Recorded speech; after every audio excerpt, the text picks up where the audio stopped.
ಶಿರಸಿ ಠಾಣೆಯಲ್ಲಿ ಕಾಡು ಪ್ರಾಣಿ ತೋಟದಲ್ಲಿ 423 ಬೆಳೆಹಾನಿ ಪ್ರಕರಣ ದಾಖಲು. ಶಿರಸಿ ತಾಲೂಕಿನಲ್ಲಿ ಈಗ ರೈತರ ಬೆಳೆಗೆ ವನ್ಯಜೀವಿ ಕಾಟ ಜೋರಾಗಿದೆ. ಲೋಕಸಭೆ ಚುನಾವಣೆ ಹಿನ್ನೆಲೆಯಲ್ಲಿ ರೈತರು ಬಂದೂಕುಗಳನ್ನು ಠಾಣೆಗೆ ಜಮಾ ಮಾಡಿದ್ದು, ಇತ್ತ ಬೆಳೆ ಉಳಿಸಿಕೊಳ್ಳಲು ರೈತರು ಹಗಲು ರಾತ್ರಿ ಶ್ರಮಿಸುವಂತಾಗಿದೆ.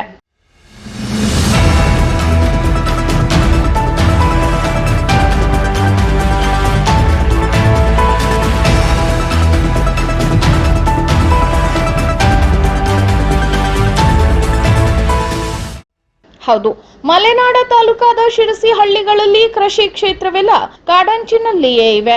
ಕಾಡು ನಾಡಿನ ನಂಟಿನೊಂದಿಗೆ ಅನಾದಿ ಕಾಲದಿಂದಲೂ ನಡೆದು ಬಂದ ಮಲೆನಾಡ ಕೃಷಿಗೆ ಕಾಡು ಪ್ರಾಣಿಗಳು ಗಂಟು ಬೀಳುತ್ತಿವೆ. ಬೆಳೆ ರಕ್ಷಣೆಗೆ ರೈತರು ಶ್ರಮ ಪಡುವುದು ಅನಾದಿ ಕಾಲದಿಂದಲೂ ಇದೆಯಾದರೂ ಇತ್ತೀಚಿನ ವರ್ಷಗಳಲ್ಲಿ ಮಾನವ ಕಾಡು ಪ್ರಾಣಿಗಳ ಸಂಘರ್ಷ ಜೋರಾಗಿದೆ. ಕಾಡಿನ ವೈವಿಧ್ಯತೆ, ಕಾಡಿನ ಹಣ್ಣುಗಳ ಮರ ಕಡಿಮೆಯಾಗುತ್ತಿರುವ ಹಿನ್ನೆಲೆಯಲ್ಲಿ ಕಾಡು ಪ್ರಾಣಿಗಳಿಂದ ಕೃಷಿ ಕ್ಷೇತ್ರದ ಮೇಲೆ ದಾಳಿಯೂ ಸಹ ಹೆಚ್ಚಾಗಿದೆ. ಇನ್ನು ಇತ್ತೀಚಿನ ವರ್ಷಗಳಲ್ಲಿ ಮಂಗಗಳ ಹಾವಳಿ ಅಡಿಕೆ ತೋಟದ ಮೇಲೆ ಜಾಸ್ತಿ ಆಗಿದೆ. ಅಡಿಕೆ ತೋಟದಲ್ಲಿ ಬೆಳೆಯುವ ಬಾಳೆ ಗಿಡಗಳನ್ನು ಬರಿದು ಮಾಡಿದ ಮಂಗಗಳು ಕೆಲ ವರ್ಷಗಳಿಂದ ಎಳೆ ಅಡಿಕೆ ತಿನ್ನಲಾರಂಭಿಸಿವೆ. ಒಮ್ಮೆ ಹಿಂಡಾಗಿ ದಾಳಿ ನಡೆಸಿದರೆ 4-6 ಅಡಿಕೆ ಮರಗಳ ಗೊನೆಗಳು ಖಾಲಿಯಾಗುತ್ತಿವೆ.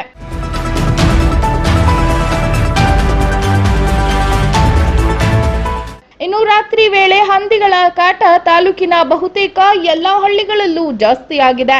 ಬಾಳೆ ಮರ ಸಿಗಿದು ತಿನ್ನುವ ಹಂದಿಗಳು ಒಂದೆಡೆಯಾದರೆ ಬಲಿಷ್ಠ ಹಂದಿಗಳು ಅಡಿಕೆ ಗಿಡಗಳನ್ನು ತಿನ್ನುತ್ತಿವೆ. ಅಂತೆಯೇ ತೆಂಗಿನ ಮರಗಳಿಗೆ ಬೃಹತ್ ಗಾತ್ರದ ಅಣಿಲುಗಳ ಕಾಟವೂ ಜೋರಾಗಿದೆ.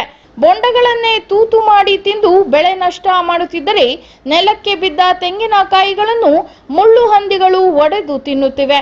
ಕಾಡು ಪ್ರಾಣಿಗಳ ಕಾಟ ಜೋರಾದಾಗ ರೈತರು ಅನಿವಾರ್ಯವಾಗಿ ಬೆಳೆ ರಕ್ಷಣೆಗೆ ಬಂದೂಕು ಕೈಯಲ್ಲಿ ಹಿಡಿದಿದ್ದಾರೆ.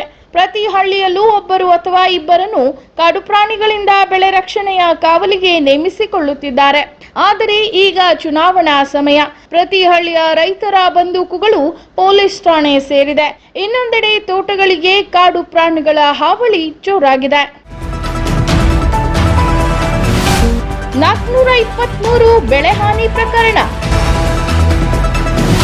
ಈ ವರ್ಷದ ಮಾರ್ಚ್ ಅಂತ್ಯದೊಳಗೆ ತಾಲೂಕಿನಲ್ಲಿ ಕಾಡು ಪ್ರಾಣಿಗಳಿಂದಾಗಿ 423 ಬೆಳೆಹಾನಿ ಪ್ರಕರಣಗಳು ಅರಣ್ಯ ಇಲಾಖೆಯಲ್ಲಿ ದಾಖಲಾಗಿದೆ.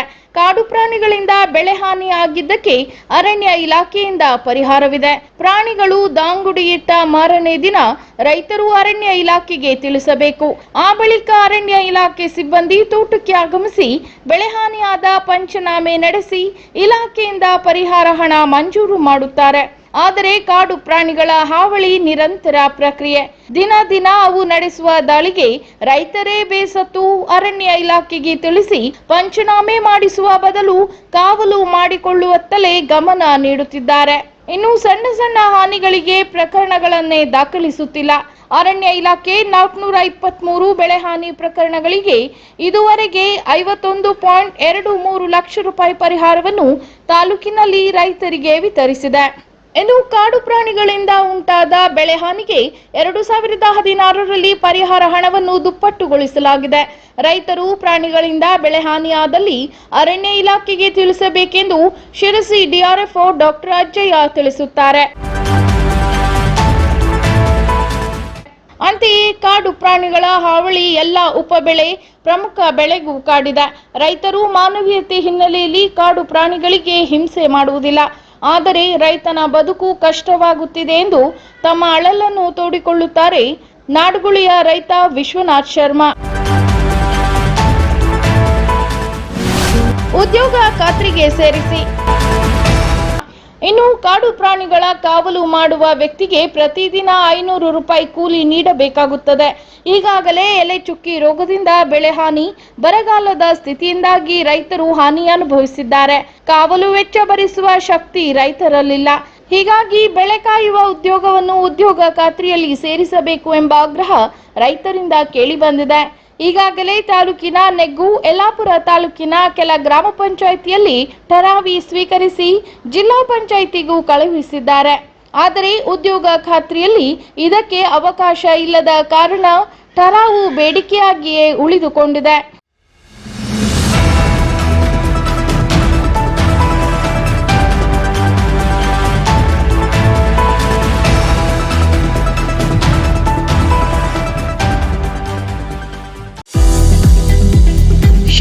ಅಧಿಕ ಸುಗಂಧ ಸೂಸುವ ಅಂದದ ಚಂದನ ಪಿಯು ಕಾಲೇಜ್ ಗೌಡಳ್ಳಿ ಶಿರಸಿ.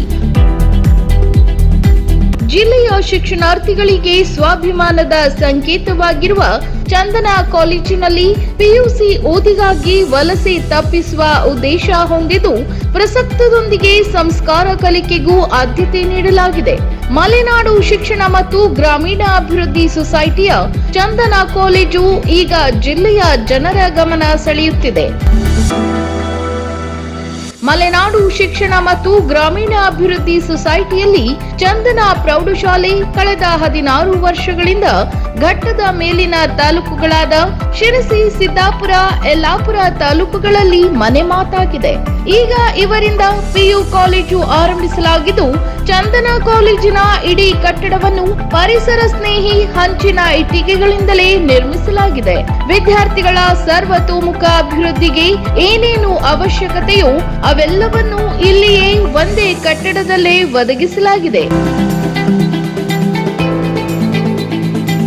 ನಮ್ಮ ಕಾಲೇಜಿನಲ್ಲಿ ಸುಸಜ್ಜಿತ ಮತ್ತು ವಿಶಾಲವಾದ ಕೆಮಿಸ್ಟ್ರಿ, ಫಿಸಿಕ್ಸ್, ಬಯಾಲಜಿ ಮತ್ತು ಕಂಪ್ಯೂಟರ್ ಪ್ರಯೋಗಶಾಲೆಗಳು, ಸುಸಜ್ಜಿತ ಬೋಧನಾ ಕೊಠಡಿಗಳು, ಎಲ್ಲಾ ಕೊಠಡಿಗಳಿಗೂ ಇಂಟರ್ನೆಟ್ ವ್ಯವಸ್ಥೆ, ಎಲ್ಸಿಡಿ ಟಿವಿ ಸಂಪರ್ಕ, ಪ್ರೊಜೆಕ್ಟರ್ ವ್ಯವಸ್ಥೆ ಮತ್ತು ಸ್ಪರ್ಧಾತ್ಮಕ ಪರೀಕ್ಷೆಗಾಗಿ ಬೇಕಾಗುವ ಎಲ್ಲಾ ಸೌಕರ್ಯಗಳನ್ನು ಒದಗಿಸಲಾಗಿದೆ.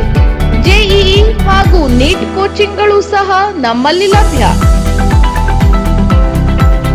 ಅಲ್ಲದೆ ನಗರದಿಂದ ಕಾಲೇಜಿಗೆ ತೆರಳಲು ವಾಹನ ವ್ಯವಸ್ಥೆ ಇದ್ದು, ಹೆಣ್ಣು ಮಕ್ಕಳಿಗಾಗಿ ಪ್ರತ್ಯೇಕ ಹಾಸ್ಟೆಲ್ ಸೌಲಭ್ಯವೂ ಇದೆ. ಉತ್ತಮ ಶಿಕ್ಷಣ ಮತ್ತು ಸಂಸ್ಕಾರಕ್ಕಾಗಿ ನಿಮ್ಮ ಮಕ್ಕಳನ್ನು ಚಂದನ ಪಿಯು ಕಾಲೇಜಿಗೆ ಕಳುಹಿಸಿ. ಚಂದನ ಪಿಯು ಕಾಲೇಜ್, ಗೌಡಳ್ಳಿ, ಶಿರಸಿ. ನಿರ್ದೇಶಕ ಮಂಡಳಿ ಎಲ್ಎಂ ಹೆಗಡೆ ಸಂಸ್ಥಾಪಕರು ಮತ್ತು ಜನರಲ್ ಸೆಕ್ರೆಟರಿ, ಎಸ್ಆರ್ ಹೆಗಡೆ ಅಧ್ಯಕ್ಷರು, ಡಾಕ್ಟರ್ ರಮೇಶ್ ಹೆಗಡೆ ಉಪಾಧ್ಯಕ್ಷರು, ಉಪಸಮಿತಿ ವಿಜಿ ಜೋಶಿ ಅಧ್ಯಕ್ಷರು, CD Naik CEO, doctor KV Shivaram ಮತ್ತು ವಿನಯ್ ಜೋಶಿ ನಿರ್ದೇಶಕರು ಹಾಗೂ ಪ್ರಾಂಶುಪಾಲರು, ಆರ್ಎಂ ಭಟ್ ಮತ್ತು ಸಹ ಪ್ರಾಧ್ಯಾಪಕರು.